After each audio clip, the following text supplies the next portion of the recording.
Hi, my name's Cassidy Patterson, and I will be discussing the performance management process of my current workplace, which is Ronstadt Staffing. The job I've selected is the current position that I am in, which is a staffing manager. Ronstadt is a staffing agency, and as a staffing manager, I am responsible for not only the recruiting aspect of the job, but a large part of what I do is on the sales side. So we sell to clients our HR processes, and so that's where a large majority of where our performance appraisal comes from is our sales.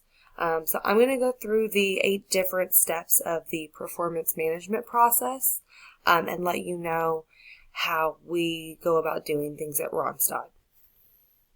So the first step in this process is that leaders set organization, division, and department goals.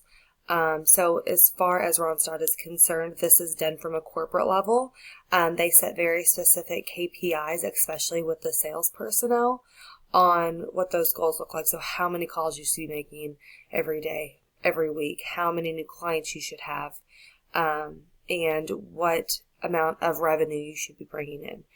So that comes from a corporate level from Ronstadt. The second step in this process is managers and employers set objectives and discuss behavioral expectations.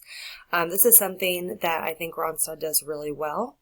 I sit down every month and we call it a one-on-one, and my manager and I have an open conversation about what expectations look like for that month or for that week or whatever time period that we're focusing on.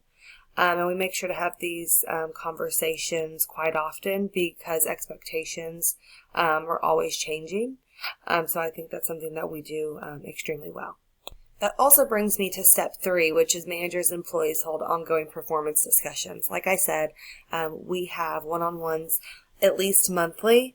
So it keeps that open door policy for me to be able to go to my manager and have, a discussion on what I think I can improve on, what I need help with. And she also has the opportunity to let me know, what she has assessed, about my performance so I can continually work, at a gradual level. During these one-on-one meetings, we also engage in step 4, which is employees provide input on own perceptions of performance. I let her know all the time how I think I'm doing, which most of the time I'm pretty hard on myself. But those one-on-ones, it's sometimes hard to have this dialogue whenever you're doing your day-to-day tasks and activities. So having this one-on-one every month gives a really nice time that's set aside particularly for this reason. So step 5 is knowledgeable rating sources provide input on employee. I think this step is missing. We go straight to step 6, which is managers rate performance. We have no other input on our performance except for our management. And I believe this is because there's only 4 people that work in our office. But that's definitely a step that I'm missing personally in my performance appraisals. Beyond that, we have step 7, which managers and employees hold formal review sessions. I've already touched on the one-on-ones, but that's not necessarily a formal review session.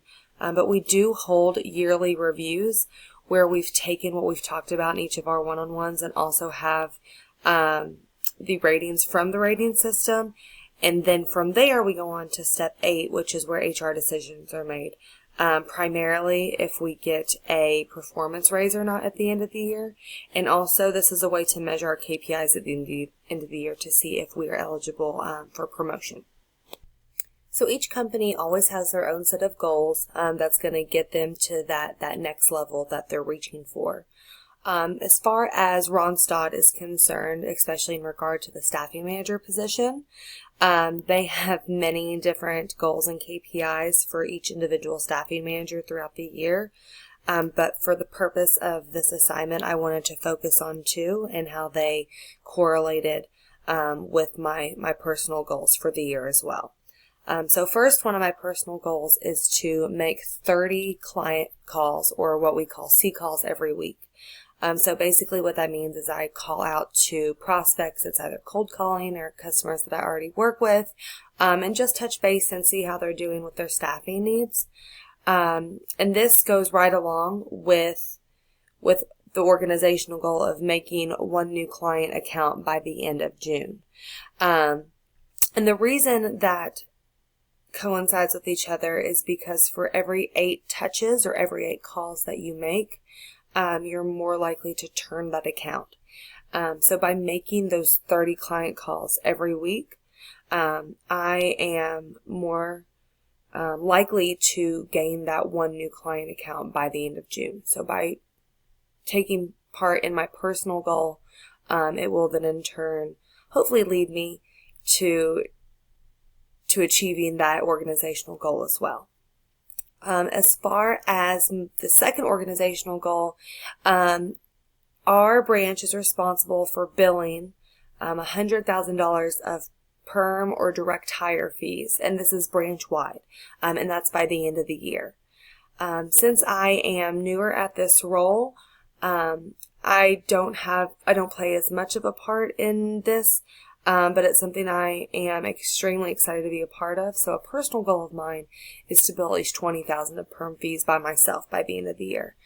We only have 4 people on our branch, so although, $20,000 seems like not a lot in the grand scheme of things, because I'm new, I think that $20,000 is a realistic goal. And I know one thing that we're focusing on is those SMART goals. So you want them to be measurable, and you want them to be specific, but you also want them to be attainable. So that's why I think $20,000 is a really good goal to set for myself at this point. And that concludes my performance management system and goals for performance for Unit 2 assignment.